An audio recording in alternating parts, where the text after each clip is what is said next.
Is the Big 12 now the most powerful conference, not only in the Power 5, but in all of FBS? Hold tight, I'll tell you why that might just be. What is up, college sports fans, fellow members of Mountaineer Nation? This is Coos, and welcome to another edition of Coos' Corner, your go-to channel for college sports with a heavy dose of West Virginia Mountaineers.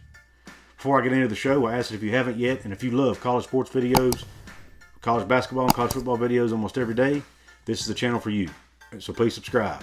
Also, if you like the video, give me the thumbs up, please. Share this with your college football loving friends.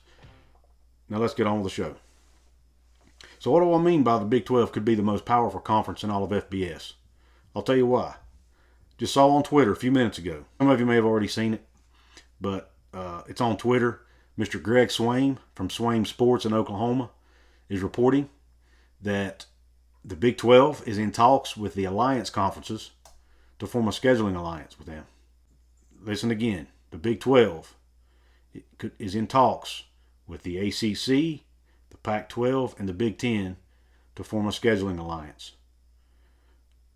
Who was the one conference I didn't mention there? The big bad SEC.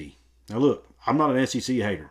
I think the SEC is doing what they're supposed to do, doing what they need to do.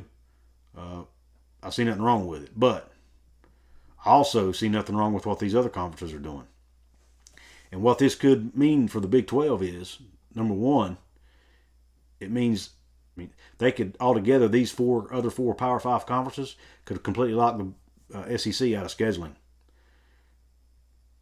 And that means the SEC would be forced to schedule all out-of-conference games against a group of 5 teams. Now, that's probably not that big a deal because the SEC is strong enough internally that their strength of schedule would still be good.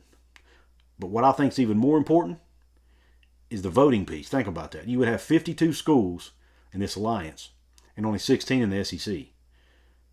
So they would be really outnumbered when it comes to voting on issues regarding rule changes, structuring, anything that has to do with basically athletics in the Autonomy 5 conferences, the Power 5. The SEC would really have a hard time getting what they wanted. They would have the least amount of power, whereas now they seem to have the most power. The tide could be turning, and what that also means that the Big 12 may be going. A few months ago the Big 12 was like the ugly girl at school that nobody wants to date, right? Now, maybe they've turned into the good-looking prom queen that everybody wants to date.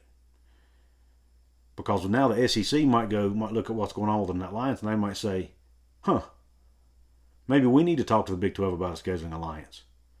And then the Big 12 can listen to what they have to say, and they can take the best deal. Bob Bowlesby could come out of this looking like a friggin' genius, man. Think about this. The Big 12, what if the Big 12 gets courted by the SEC and they form a scheduling alliance with the SEC? Then you've got the 16 teams in the SEC, the 12 teams in the Big 12 against the alliance. Or if it goes the other way, they join with the alliance. You got 52 to 16. Either way it goes, the Big 12 would be sitting pretty nice in a pretty good spot. It would possibly improve their TV revenue money. Each school could get higher payouts. I'm telling you, I really think this is a big deal for the Big 12.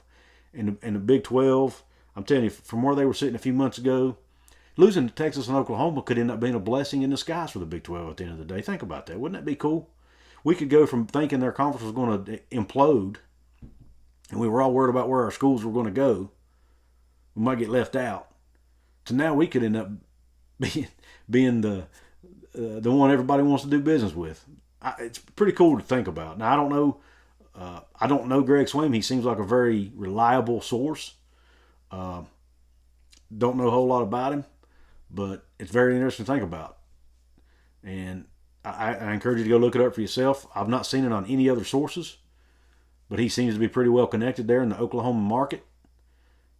Seems to have his ear to the ground there. But anyway, let me know what you think in the comments. Do you think this is whack? Do you think it's nuts? Do you think that Greg Swaim has lost his marbles? Do you think he's full of crap? I don't know. What do you think? Tell me whatever you think in the comments. What would do you think it'd be a good idea for the Big 12 to join with the alliance, or do you not? Do you think it'd be a good idea for them to just stay out of the mix and do their own thing? Let me know. Would you like to see them join an alliance with the SEC? I'd be interested to hear what you think. Don't forget, subscribe if you like college sports content. Help me get to that 1,000. I'm getting close.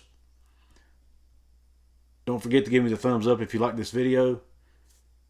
And don't forget to share it with your college sports loving friends. And if you happen to want to get, if you happen to be looking for something with your favorite sports team's logo on it, there's a link in my description box with the Fanatics. That'll take you to the Fanatics website, and it would also help me out and show support for my channel.